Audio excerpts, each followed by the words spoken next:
Thanks for coming to J&N Travels podcast with your hosts, John and Nancy. Hi. We will discuss everything travel, including cruising, Disney World, other general travel, snowbirding tips, trivia, and other fun things. Thanks for joining us. Each podcast contains 2 segments with travel information. We also have Nancy's Trivia, travel fun facts, and snowbird tips. We have been getting some questions emailed to us and will answer one question on each podcast. If interested in sending us a question or making up a comment, email us at j&ntravels@yahoo.com. Please check out our J&N Travels Facebook page, J&N Travels merchandise store, our J&N Travels YouTube channel, and visit our podcasts on YouTube, Spotify, Google, Amazon, and Apple. Our information for everything is listed below. We like to start off each podcast with Nancy's Trivia. Nancy, that's me, will give you the trivia questions now, and she will give you the answers towards the end of our podcast. Nancy, at this part of our show, the beginning of every podcast, we'd like to throw 3 trivia questions out.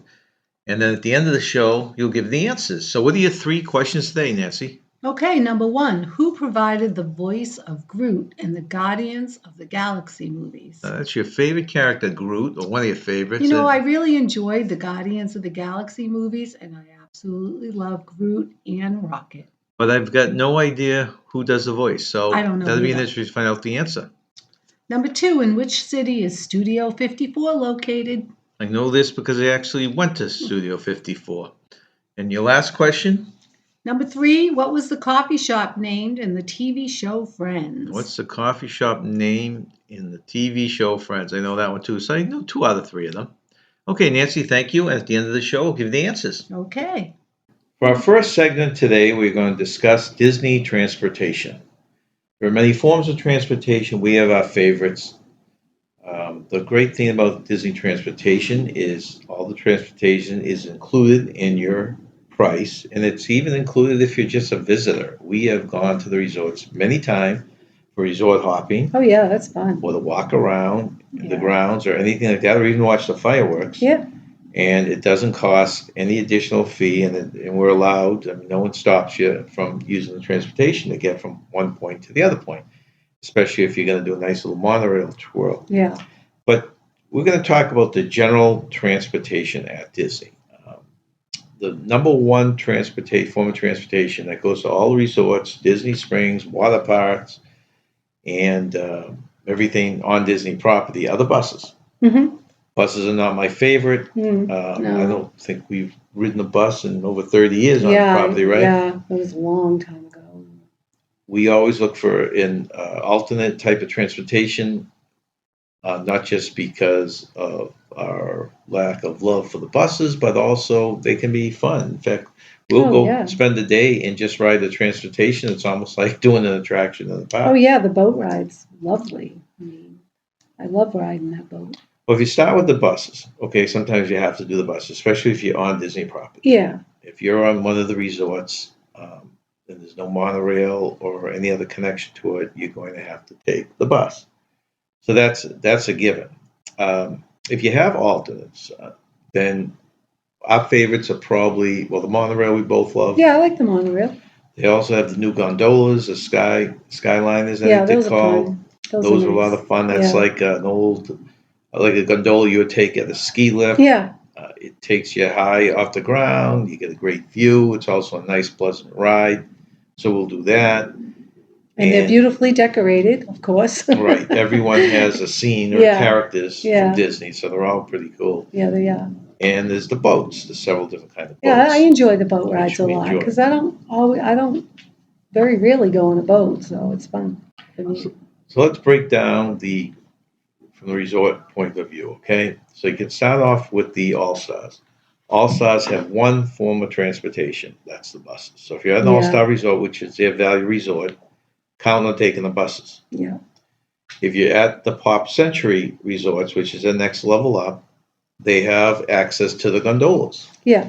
The gondolas will take you to several other hotels, but it also takes you down to the studios. Yeah, I was just going to say that. And to Epcot. Yeah. So you can use it from Pop Century and get to these two, If you're going to Magic Kingdom, you could technically take it to Epcot and then get on the monorail from Epcot and take it over to Magic Kingdom. If you weren't doing something like that, you would have to take the buses to Magic Kingdom. Animal Kingdom is so far out there. The only thing that gets to Animal Kingdom is buses. So let's just put that on the side there. Yeah. Nothing goes to Animal Kingdom other than the buses. Right. So now we go up a level from the Pop Century to the, I guess you'd call it more the moderate price ones. From Port Orleans area, you can take a nice little boat ride. Yeah, Port Orleans is beautiful. I like that. You can take the boat down to Disney Springs. Yeah, that's Disney nice. Springs. That's a nice ride. Very scenic to me. Right. And we did that recently. Yeah, we did.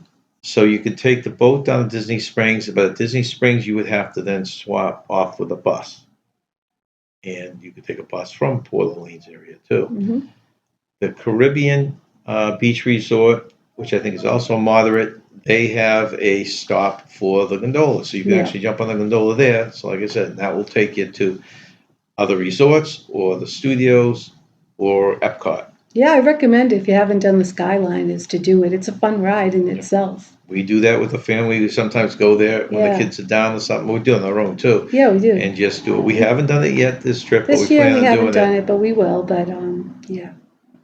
So, okay, I'm trying to look through the moderates. So that would be transportation for the moderates. So I'll come back to some if I forgot.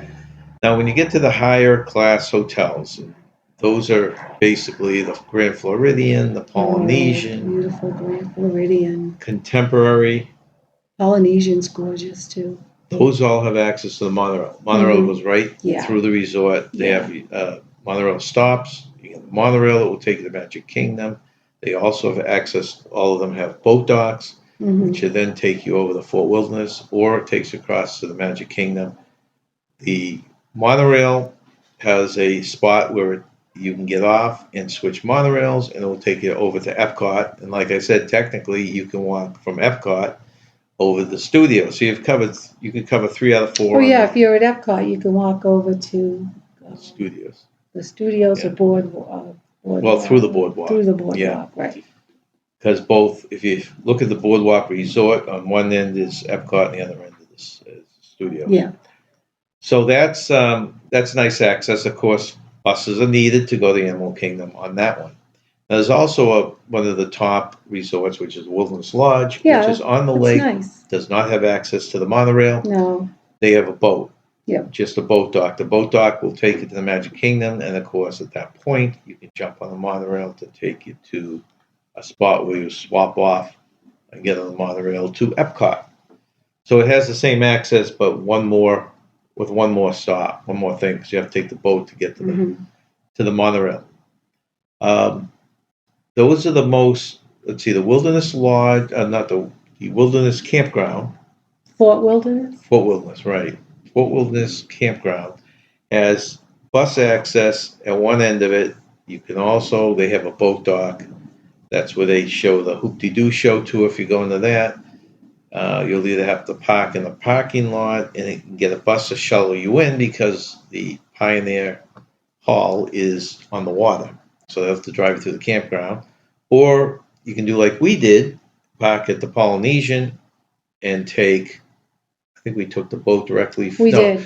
They don't go directly anymore. They used to do that. So we had to take the Polynesian boat over to the Magic Kingdom and switch boats take us to the Fort Wilderness. Yeah. There was a day where it did all the stops, but now you have to take sometimes 2 boats. Like if you go from the Grand Floridian to Fort Wilderness, you have to take the Grand Floridian boat over to Magic Kingdom. So if you want to save time and money and eliminate a lot of the frustration, you should really do some research on the transportation. Okay, other forms. I'm trying to think of other transportation I forgot and other resorts. Can you think of any? Disney Springs, like I said, has bus access. You can go park in their parking garages and grab a bus to anywhere. What we did recently was we took a bus. No, didn't take a bus. No, we drove into a parking garage at Disney Springs. We got on the boat at Disney Springs and took it up to Port Orleans. Yeah. That's a nice ride. Had the Beignets. They were with yummy. and walked around Port Orleans, walked around Riverside, Yeah. up in that area, that took the boat back to Disney Springs. It was a nice day. It was really nice. You can plan a full day just on property without spending a penny if you want. Mm. I mean, you could park. The boardwalk still allows you to park and walk around. Polynesian, we've never had any issues with getting on. The only issues we had is when they had the marathon. They wouldn't allow. Anytime there's an event going on. Yeah, they wouldn't allow us to go park in like the Polynesian or Boardwalk did allow us to, but it was only for 3 hours, right?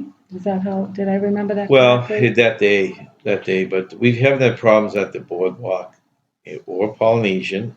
The Pop Century, we usually don't go in there. That's where we pick up the gondola. Yeah, Animal Kingdom was out. They wouldn't allow us. Well, the Wilderness Lodge is getting very picky, and the Riviera that's right. was very picky. So that's why the only place we could really access, I guess we could have done it at Caribbean also. The Caribbean's on that same line. But those are the spots. Let's see. So the gondola would be the Pop Century resorts, Caribbean resorts, Riviera Resort, and then the Epcot, you can pick it up, and the studios. And both of those are outside of the park, so you could actually, ride it to the park without having to have a ticket. Yeah. If you were just doing it for the fun of it. The main boats are each of the resorts on Seven Seas Lagoon, which is the big water spot, part of water in front of Magic Kingdom. They all have their own boat docks. Let's see, Port Orleans got a boat dock. We're just telling you the non-bus ways to do stuff. Let's see, what else did I forget? Oh, the Coronado. I think that's strictly buses. That's so big, the one that has a pyramid in the back. Yeah, I know the Coronado. Big convention center.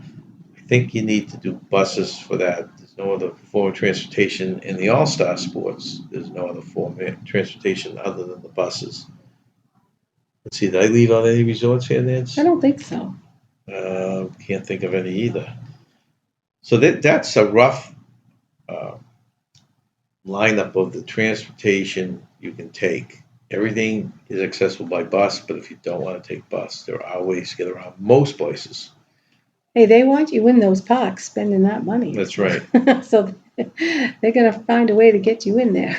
Well, I was asked that question recently by someone, why they don't charge. How can they get away with not charging? Yeah. The thing is, they want you to go to the different places. Yeah, I just people aren't going to jump in their cars technically to drive to one resort and then get in their car again to go to another resort.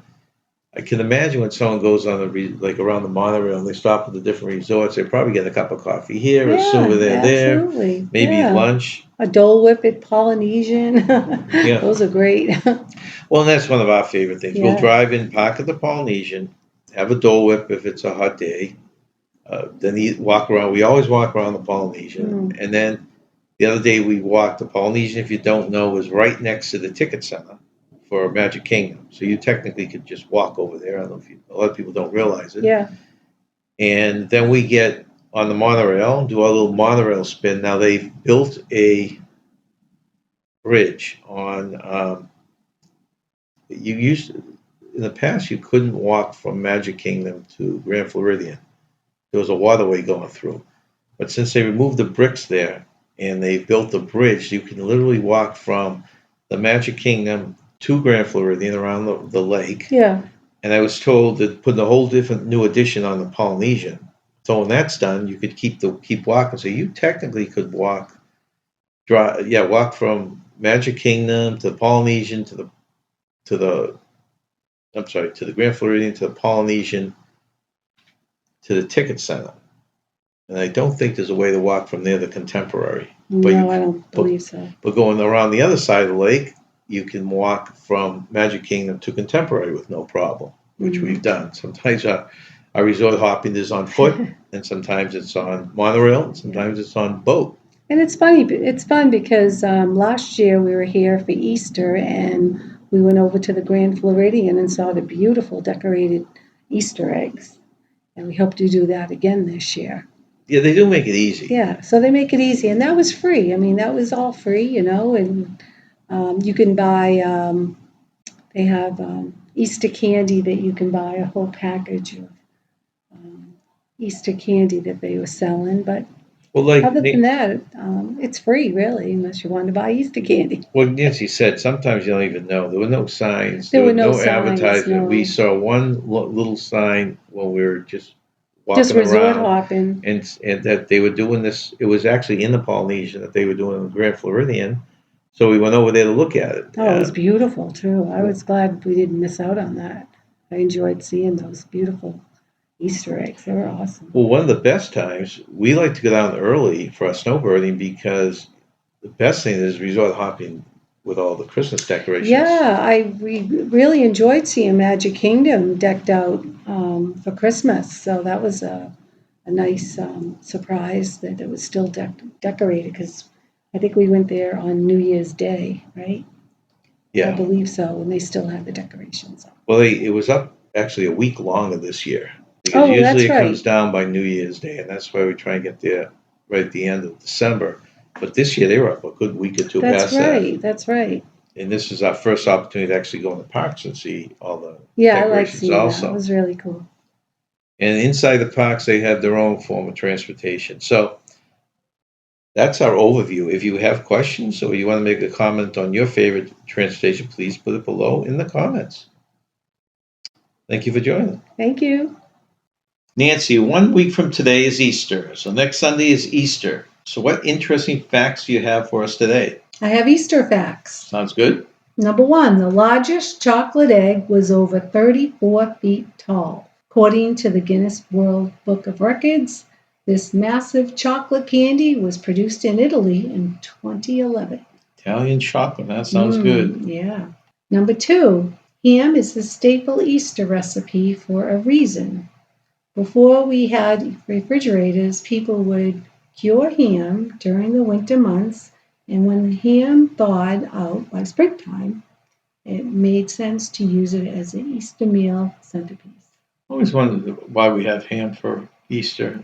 I always love a good Easter ham. Me too. Number 3, Easter clothes were once deemed good luck. If you wore new clothes on Easter, then the rest of your year is sure to be filled with luck. Number 4, 16 billion jelly beans are produced in the U.S. every year. There are apparently enough jelly beans consumed in a year to circle the earth more than 5 times. You know, it doesn't surprise me that there's a lot of jelly beans. I just didn't figure it was that many. That's a heck Not of a my lot. favorite candy, but No. I like the flavored ones that Jelly Belly has. Yeah, I agree with you.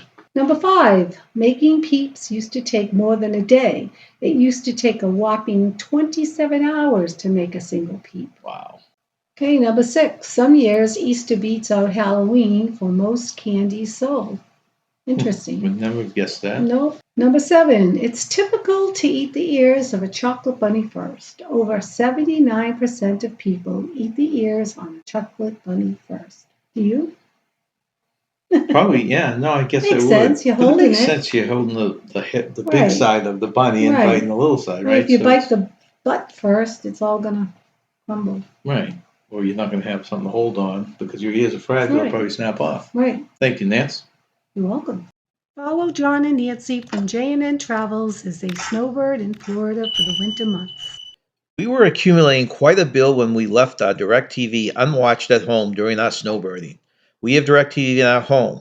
The cost keeps going up, and it seems like we are watching less and less TV. I was debating canceling DirecTV because I was paying for 3 to 4 months while we were in Florida. I found out that DirecTV will allow you to put your subscription on hold for up to 8 months with no cost at all to you. Now I put DirecTV on hold for 6 months and activate it for 6 months. So I'm paying for half the bill that I used to. Quite a savings. Quick survey of the 10 best pizza cities in the world. Now, if you're curious, where the heck do we get this survey, right? Who's surveying it? Because some people have asked us, where are you basing these surveys on? Of course, they all come from different organizations. This particular one came from Clever Real Estate. It's a company that regularly releases data-oriented rankings of America's biggest cities, okay? For its 2023 pizza ratings, the site used a mix of metrics, including Google Trends data, Yelp ratings, pizza restaurants per capita, local pizza prices, online searches and a survey of thousands of Americans. Okay, so they took a lot of information, they put it together. Okay, and that's how they base this. Now, there's going to be 2 cities in here that you're going to be surprised that were left off. Really? I don't know if anyone wants to guess what those cities were, but there are 2 that are left off. So we're going to count them down from 10 to 1. Number 10 is Pittsburgh, Pennsylvania. So that's ranked 10th on popularity. Okay. For their pizza. For their pizza as the best pizza cities. Okay. Okay, so Pittsburgh, Pennsylvania has number 10. Right. Number 9 is Buffalo, New York. I thought it would be New York City or something.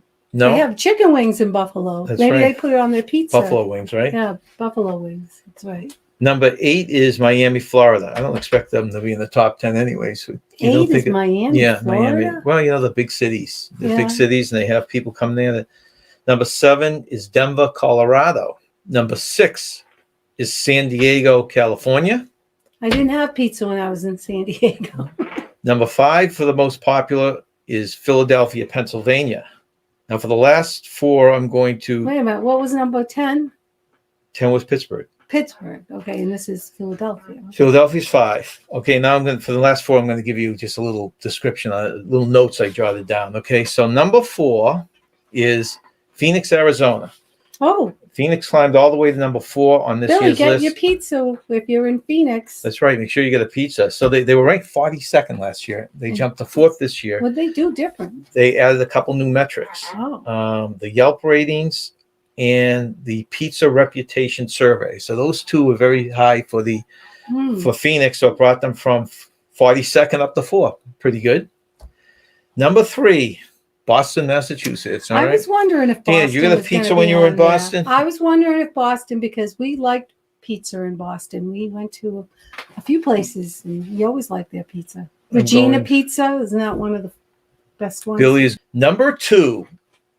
Hartford, Connecticut. Throw in your answer what you think is the number 1 pizza place. But number 2 is Hartford, Connecticut. Hartford features a variety of pizza options. Hartford residents seem to have a soft spot for pizza's Mediterranean roots, and the nation's highest Google Trends score for the terms Neapolitan, and Greek pizza. I'm not going to get that term right. So they moved to number 2. They're number 2.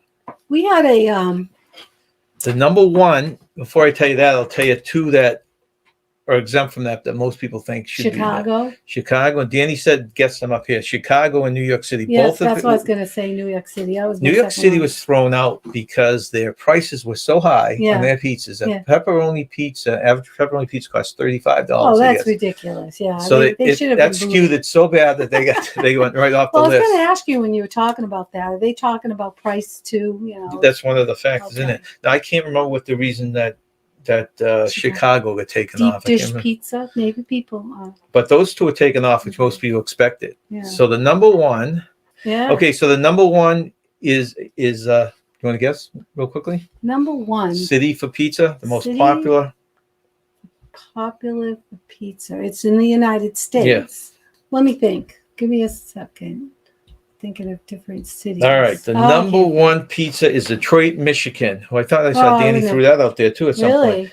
The Motor City ranked as the best pizza city in the country for the 2nd consecutive year, largely because of its low prices. And they use motor oil. High restaurant ratings oil instead of olive oil. And high online search activity. The average price for a large pizza in Detroit comes to 27% less than the average cost on all the other cities. So that's pretty good. A number of notable pizza chains had their start near Detroit. Did you know that Domino's, Little Caesars, and Jets Pizza, which I've never heard of, started near or in Detroit? The Motor City's other claim to fame is its delicious Detroit-style pizza. I've never heard of that. It uses high hydration dough with cheese right on top, all the way to the edges, creating a crispy, craveable crust. All right. Sounds good to me. Yeah. I try it. I try it too. Danny's right. Little pizza. I actually like Little Caesars. I like Little Caesars. It's got to be really bad for me not to like it. I'm not really picky about our pizza. I think the worst pizza though we did have was in Universal Studios. It just tasted like they put sauce on cardboard. That was. We'll Yeah. both agree on that. Yeah. Worst pizza But- ever. I'd like to try one again Yeah, there that and was see if they terrible. improved it at all. That was. But it's got to be really bad, like the Universal one, for me not to like it. But I remember one of my best pizzas that I got is when we were out shopping, and we stopped at this little sub shop in New Hampshire, and I ordered an eggplant pizza, which I'd never had before, and I thought it was absolutely delicious. Right. So that's it for today's show. As we get to the end of our podcast, it's time for you to give the 3 trivia questions and the answers, Nance. So what is the first trivia question you asked? Okay, the question was, who provided the voice of Groot in the Guardians of the Galaxy movies? Any idea? I've got absolutely no idea on this. I don't have any idea either, but the answer is Vin Diesel. Okay. I love Groot. I would never have known that. Okay. I love Groot. I couldn't do it as well as him. And what's number 2? Number 2, in which city is Studio 54 located? Da da da da. Yeah, well, this I know because as a young guy, teenager, I went there with 3 friends, and we tried getting into Studio 54, and they wouldn't let us in. So is that New York? New York, New York. New York City, yeah. The Big Apple. And number 3? What was the name of the coffee shop in the TV show Friends? The name of the car shop named in the TV hit show Friends. Oh, it's got to be Central Park, of course. Yeah, that one I knew. I saw a shirt that said Central Park. I almost bought it. It was cute, but didn't fit me. Great questions. Thank you, Nance. On every show or podcast, Nance, we like to answer a question. We've been doing this now for quite a few podcasts, and some will send us in a question into our email, which is j&ntravels@yahoo.com, and we'll answer the question. It could be personal or just a general question about traveling. So today's question is, what are our favorite snacks or desserts on a cruise ship? So basically something other than the main meal. What are yours? Well, I really enjoyed the creme brulee and the cheesecake. One time I got a pumpkin cheesecake, which I really, really liked. I agree with you on the creme brulee. I've never been a big fan of cheesecakes, but yeah, the creme brulee is always delicious, and that's on any cruise ship.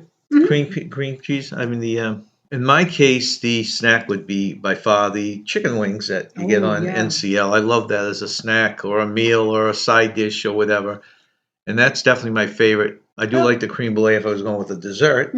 I also have another one, the scones. I really enjoy. Right. I forgot about that. I really enjoy the scones. That's right. They taste so good with a cup of tea.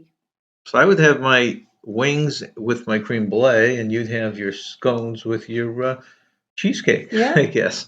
Okay. Yeah.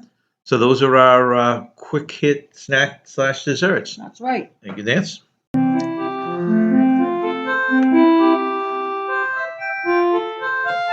Thanks for coming to J&N Travels Podcast.